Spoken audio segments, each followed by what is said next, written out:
911, what's your emergency? Get the bulge and give me a hammer just in case. 嗨，大家好吗？欢迎来到黑天鹅911系列的第19集。大家有过不小心打电话给别人的经验吗？以前可能是手机放屁股口袋不小心做到，现在可能是手滑去按到。不管是哪一种，发生的当下都会让人很慌张。如果是事后看通话记录才发现的，脑中也会瞬间冒出对方接了吗？或是开始去想自己有没有说了什么不该说的话。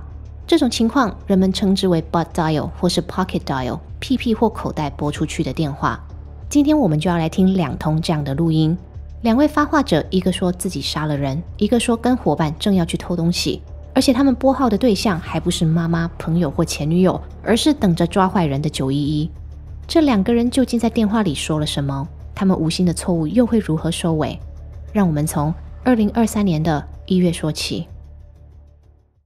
2023年1月5号下午3点多，美国肯塔基布恩县警局接到了一名男子的电话。电话中，他用平静的语气反复说着：“我杀了2个人，我杀了2个人。”我们知道这通电话是不小心打出去的，但当时的派遣员不晓得。因此，当他发现发话者对他的问题没有反应的时候，他就立刻通知警员前往手机讯号的发源地。我们来听一下这段录音。God, all we have to do is walk in there. Doing counting 911. At least 2 people. 911. All we gotta do is kill 2 people. All I gotta do is kill 2 people. 911. Hello. 911. Hello. He's definitely not talking.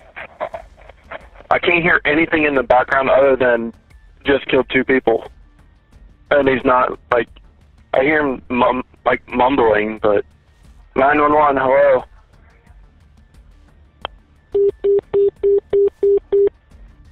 派遣员后续挂掉电话，尝试回拨，但对方没有接。于是他派出4台警车前往讯号来源，调查这起潜在的双重谋杀案。警察在几分钟内就抵达该住址，并在车道2边和房子侧边完成部署。接着他们朝着房子大喊，要里头的人立刻出来投降。片刻过后，一位穿着 T 恤、短裤跟白袜子的少年高举着双手从门口走出来，而警员们上膛的武器也已经准备好要随时反应。这个时候，少年开口了 That was my bad. That was my bad. I was playing the game, and I got butt dialed the phone. Okay. That was my bad. What? No. It's only me home. Keep walking to us. All right. Okay. Let's just figure everyone inside, okay? Nobody's inside. It's only me. Bring him out. Just keep walking towards us, okay, buddy? What's your name? Elijah. Okay. 这个紧张到连鞋子都没穿的17岁少年叫 Elijah Saraki。他频频向警察道歉，说他不小心压到手机了，然后他刚刚只是在跟朋友打 game， 杀了2个游戏里的敌军，并不是真的人。警员对 Elijah 的话半信半疑，他们手里的枪依然没有放下。他们要 Elijah 继续往前走，让他们搜身，也请他打电话给妈妈，征询妈妈的许可，让人员进去屋子里搜查。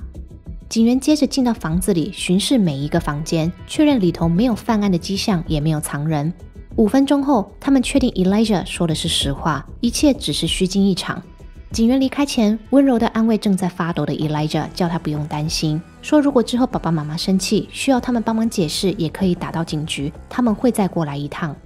这通乌龙的谋杀通报被放上网后，网友们纷纷在影片底下称赞 Elijah 跟警员们反应得很好，因为美国的 SWATing 也就是恶意报警，让特警部队去包围某住家的行为，已经不止一次造成无辜的民众身亡。原因通常是被恶整的人当下太惊吓、太紧张，没有立刻听从警察的指示，而警察不得已必须开火制服对方。所以这次的意外能大事化小，小事化无，还多亏 Elijah 自己够冷静。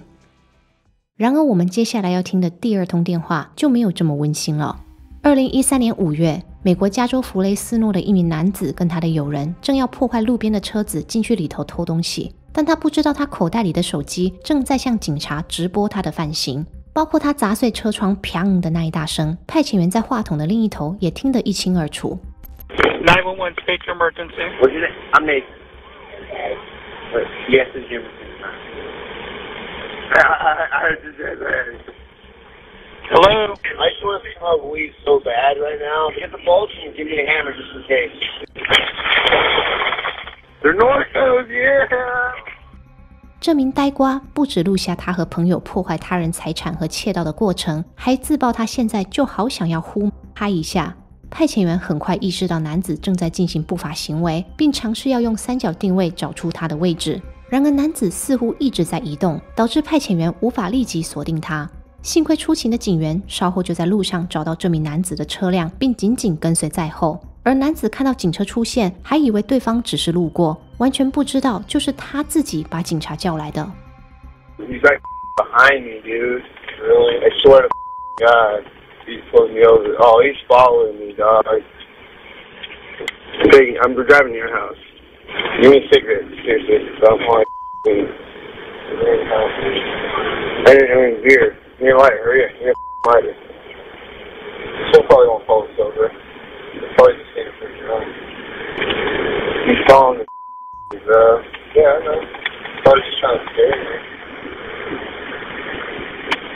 He heard something. Oh, wow. Wow, what the I do? Good evening. Good evening, what did I do? I'll have you step out the vehicle for me, okay? Oh, okay. Can I put it out? Yeah, put it out. I'll Do put you it have out a right vehicle that should be in the vehicle? now. Not at all. All right. I'm just driving my son home.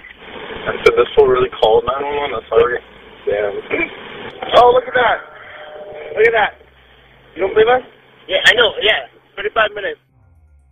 35分钟，两名男子被拦停时，这通报案电话已经持续了整整35分钟。起初警员告诉他们报案人就是他们自己的时候，他们还不相信，但手机上显示的号码和时长可不会骗人。现在他们连辩解的力气都省下了，警员直接在路边将他俩上铐，双双对对带回警局。犯人是20岁的 Nathan Teclamarian 和他的同伙20岁的 Carson Reinhardt。正在瘾头上的两人本来想说冲一波，随便砸台车搞点现金用，谁知道一个大屁股会搞坏一锅粥。根据加州政府的网站，两人目前都已经出狱。不过法庭记录显示 Carson 于2020年再次遭到起诉，起诉的罪名网站虽然没写，但上面提到他屡次被传唤却没有出庭，因此这场官司直到现在都还没有结果。今天这两通报案电话让我们见识到，手机不仅仅是沟通的工具，有时候还可能变成坑自己的利器，一个不小心就可能会出大事。当然，现在大部分的手机已经没有实体键盘，所以也不太会有屁屁去压到的情况。